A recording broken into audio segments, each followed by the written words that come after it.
अरे अमन कहाँ गए? प्राची हॉल में चाय लेकर आई तो एकदम चौंक कर बोली, वो अपने कमरे में गए हैं। अमन की मम्मी ने ऐंठ कर जवाब दिया और अपना मुंह सड़ाकर वहां से चली गई। कमरे में प्राची कुछ सोचकर बोली और चाय लेकर कमरे की ओर बढ़ गई। कमरे में गई तो एकदम चौंक गई। कमरे में अंधेरा था। वो जैसे ही कमरे में आई और लाइट ऑन की तो देखा बेड पर बहुत बड़ा सा प्लेजेंट रखा हुआ है उसके लिए।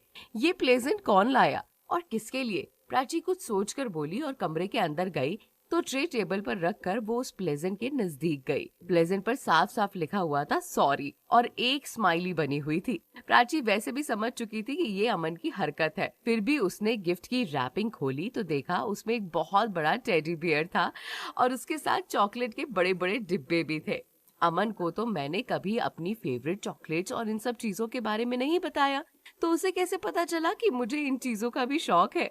वो सोच ही रही थी, इतने में पीछे से अमन आकर उससे लिपट गया और उसके शोल्डर पर किस करने लगा। प्राची नाटक करने लगी और गुस्सा होते हुए बोली, मुझे छोड़िए, मुझे आपसे कोई बात नहीं करनी और ये रही आपकी चाय। ये कहकर प्राची ने अमन से खुद को छुड़ाया तो अमन ने उसे खींच लिया और प्यार से उसके बालों को सहलाते हुए बोला, प्राची मेरी बात सुनो, प्लीज गुस्सा मत करो।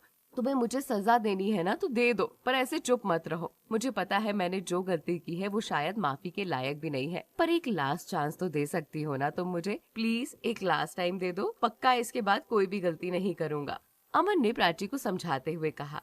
तो इस पर प्राची बोली, हाँ तुमने अभी कुछ दिनों पहले भी यही कहा था जब हम पूजा से मिलने हॉस्पिटल गए थे। जब भी तुमने यही कहा है कि तुम अब ये गलती नहीं दोहराओगे, तब मैंने तुम्हें ही कहा था कि तुम्हें जो करना है करो, पर मुझ पर गुस्सा मत करना, है ना? मुझे गुस्सा बर्दाश्त नहीं होता, लेकिन फिर भी तुमने नहीं सुना। इतने दिन हुए हैं हमारी शादी को, फिर भी ना तुम्हारे पास मेरे लिए टाइम है, ना तुम मुझे टाइम देते हो, शायद देना भी नहीं चाहते हो। तो कम से कम इतना तो समझो, मैं तुम्हारी वाइफ हूँ, तुम्हारी कुछ जिम्मेदारियां बनती हैं मेरी तरफ। कितनी खुश थी मैं कल, तुम्हें पता है?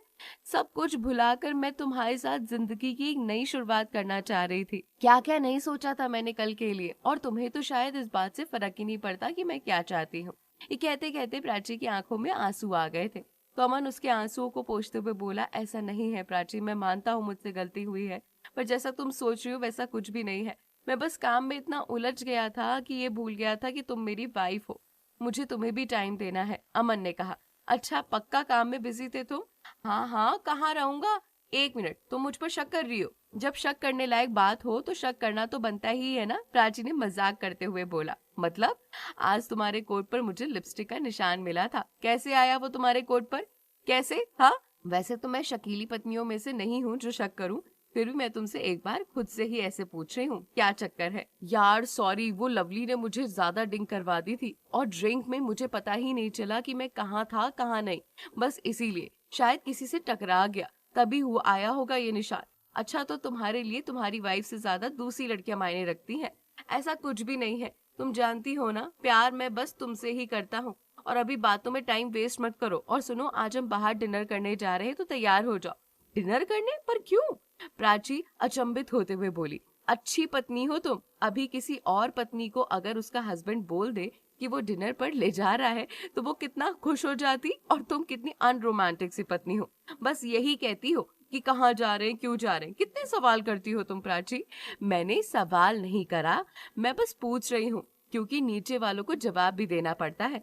तुमने तो बस कह दिया। अभी नीचे जब चाची और मम्मी जी मुझसे सवाल करती हैं तो मुझे तो जवाब देना होता है ना। प्राची ने जवाब दिया तो अमन बोला, मैं सबको हैंडल कर लूंगा, तुम बस जल्दी से तैयार हो जाओ। अमन की बात सुनकर प्राची ने हाँ में सर हिलाया और तैयार होने लगी। अमन भी जाने के लिए तैयार हो रहा था। आज प्राची और अमन के साथ बाहर डिनर के लिए जाना था, इसीलिए उसने रात के डिनर की कोई तैयारी नहीं की थी। उसके लिए ये आम बात थी, उसे लगा था कि मम्मी जी और चाची जी मीठी के साथ मिलकर काम कर लेंगे, पर वो कहाँ जानती थी कि इस छोटी सी बात पर बहुत बड़ा बवाल हो जाएगा।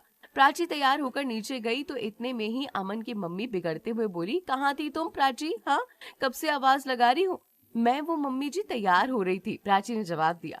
कहाँ के लिए तैयार हो रही थी तुम?